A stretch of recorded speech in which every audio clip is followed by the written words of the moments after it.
Alarmi verdh është ngritur pasi moti potencialisht është i rrezikshëm për shkak të mundësisë që rreshtet e shiut të shkaktojnë daljen e lumenjve nga shtretërit e tyre dhe të krijohen vërshime.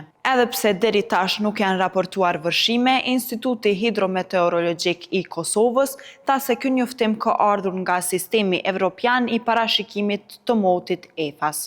Të rreshura shiu pritet 20 mm për metër katror brenda një periudhe 12 orëshe. Njoftimi ishte se rreshtet e shiut, të cilat parashikohen të bien gjatë orëve në vazhdim, sidomos në pjesën lindore, pellgu i Moravës së Binqës do të ndikojnë në ngritjen e nivelit, sidomos atyre malore dhe rrjedhimisht edhe lumin Morava, të cilat mund të shkaktojnë vërshime. Situata e tillë do të dominojë edhe në pjesë tjera të vendit, sidomos në pjesën verilindore, pellgu i Llapit, qendrore Sinica dhe jugore, pellgu i Lepencit. Instituti fton qytetarët që të tregojnë të kujdesshëm dhe të qëndrojnë të informuar.